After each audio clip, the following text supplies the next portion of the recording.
제가 한국에 복귀한 지가 벌써 13년 정도 됐습니다. 무수히 많은 통증 환자, 특히 난치성 통증 환자, 그리고 제 전문 분야가 암성 통증 같은 아주 심각한 통증을 조절하는 분야거든요. 그러다 보니까 아주 심하게 아픈 분들을 주로 많이 봐왔습니다. 그러면서 제가 개인적으로 느낀 점을 아무래도 유튜브를 통해서 말씀을 좀 드리는 게 나을 것 같아서 오늘 영상을 좀 준비해 봤습니다. 오늘의 주제는요, 근골격계 질환의 치료 시스템에서 중간 치료가 있어요. 그런데 우리나라는 중간 치료가 너무 취약합니다. 여러분들이 아파서 병원을 갔습니다. 검사를 해봅니다. 크게 뭐 문제가 없다. 그러면 주사 주고 약 쓰겠죠. 주사는 여러 종류가 있고요. 그 다음 중간 치료를 뭔가를 합니다. 근데 이렇게 해서 안 되면 어떻게 해요? 결국 수술을 하게 되죠. 이 중간 치료가 없다는 거예요. 없기 때문에 수술을 굳이 하지 않아도 되는데도 불구하고 너무 아파서 아픈 게 오래돼서 수술을 어쩔 수 없이 하는 그런 사례가 생각보다 많더라고요. 중간 치료가 뭔가를 봤어요. 중간 치료는 통증 치료입니다. 통증 치료. 근골격계 질환에서는요, 통증 말고는 없어요. 통증이 왜 나타날까? 이게 구조적인 문제 때문에 통증이 생겼을까? 아니면은 다른 문제 때문에 통증이 생겼을까를 구별하는 게 진단입니다. 그런데 이 중간이 되는 통증 치료가 제대로 안 되기 때문에 어쩔 수 없이 수술을 하게 된다는 얘기입니다. 그러면 이 중간이 되는 통증 치료가 뭐가 있을까요? 한번 볼까요? 대표적인 게 여러분 근골격계에서는 주로 충격파를 많이 씁니다. 이건 유행입니다. 유행. 그 다음 뭐예요? 물리치료사 선생님에 의한 도수치료가 중간 통증치료 개념에서 접근을 하게 됩니다. 그러나 너무 오래 걸려 혹은 안 나. 그래서 어쩔 수 없이 수술을 합니다. 그래서 거듭 말씀드리지만 중간 치료가 우리나라는 매우 취약한 겁니다. 원칙대로 말씀드리겠습니다. 자, 만약에 중간 치료가 있다라고 단정 지을 수 있으려면 어떻게 해야 되냐면요. 어깨를 가지고 한번 예를 들어 볼까요? 어깨에는 중간 치료가 제대로 들어간다. 그러면은 치료하는 시점부터 한 달을 넘기지 않습니다. 횟수도 보통 4에서 6회 정도. 그 정도면은 다시 일상생활로 돌아갈 수 있어요. 허리, 디스크로 인해서 신경 마비 증상만 없다면 길게 잡아야 2달입니다. 그것도 치료 횟수 보통 8번에서 10번 정도면 일상생활 가능합니다. 일하고 돈 벌 수 있어요. 레저 즐길 수 있다는 얘기죠. 그런데 현실은 어떤가요? 내가 지금 얼마나 오랫동안 고생하고 있는지 한번 생각을 해보세요. 그렇게 짧게 끝났습니까?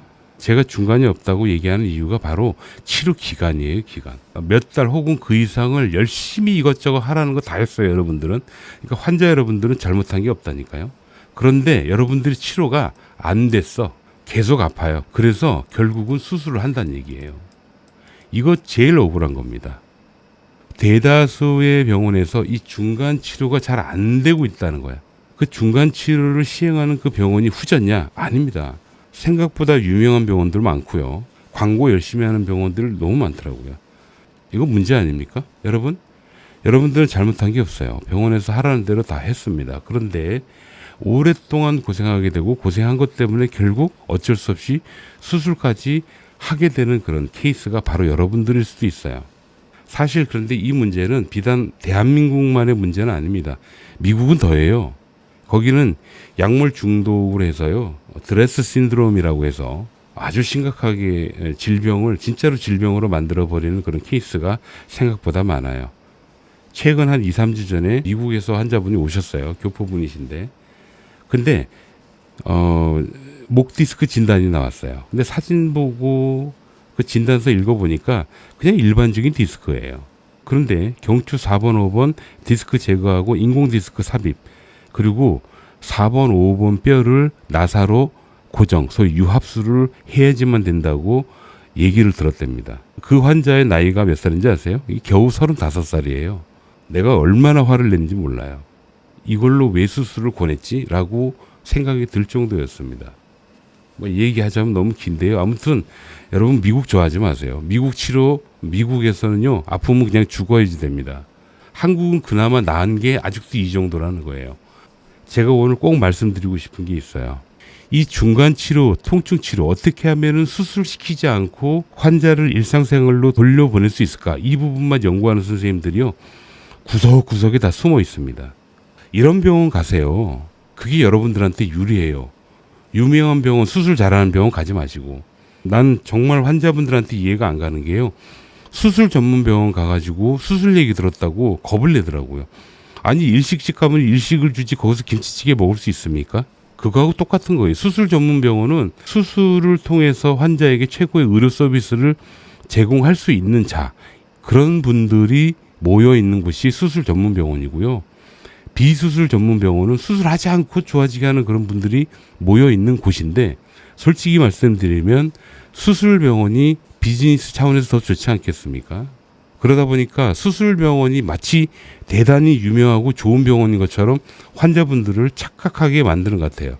그러나 제가 오늘 욕을 먹는 한이 있더라도 좀 말씀을 꼭 드리고 싶은데요. 여러분들한테 유리한 병원은 아니에요. 일식이 먹고 싶으면은 일식집을 가고, 김치찌개를 먹고 싶으면 김치찌개 식당을 가야 되는 것처럼, 수술을 원치 않으신다면 수술하지 않는 병원을 가십시오. 비수술 통증 치료하는 병원은요, 생각보다 소규모로 합니다. 예, 운영비가 너무 많이 나가는 것도 있고요. 비수술로 통증 치료하는 거는 전적인 사람의 스케일, 숙련도 문제거든요. 그렇기 때문에 큰 규모로 할 수가 없어요. 참고로 저 같은 경우에는 국내 환자뿐만이 아니고 해외 교포분들도 1년에 뭐 상당히 많이 들어와서 치료를 받고 가십니다. 대부분이 심각한 질환이에요. 몇 년씩 아픈 환자, 뭐 그런 분들이 많아요. 난치성 통증이라고 하죠. 근데요, 제가 지금 현재 근무하는 병원이 어떤 병원이냐면 되게 열악한 병원이에요. 아주 조그만 병원이에요. 제 평생에 이렇게 작은 병원에서는 처음 일해봤어요.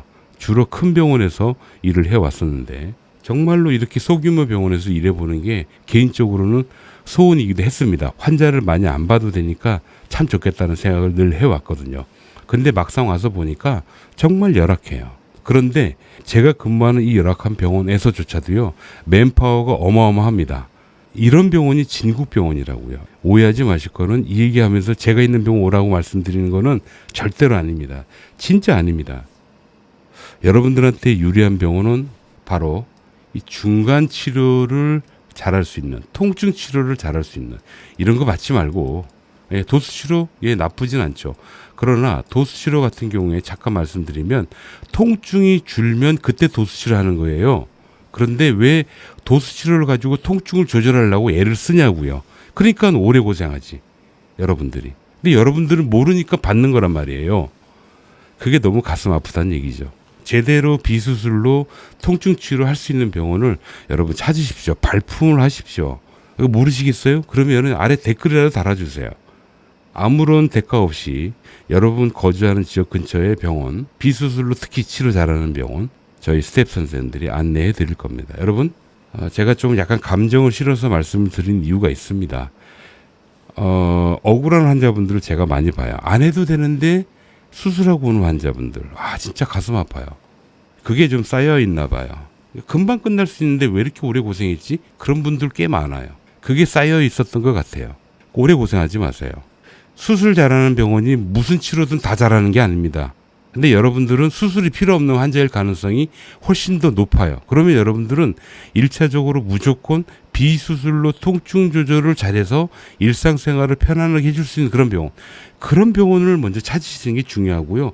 그런 병원을 갔더니 선생님 상태는 지금 이건 수술을 해야지만 돼요 라고 얘기를 해줄 거예요. 진짜 상태가 안 좋으면 그때 수술병원 가는 거예요. 이해되셨습니까? 그렇게 해서 좀 현명하고 지혜롭게 가셨으면 좋겠어요. 낡아도 내 거가 낫습니다.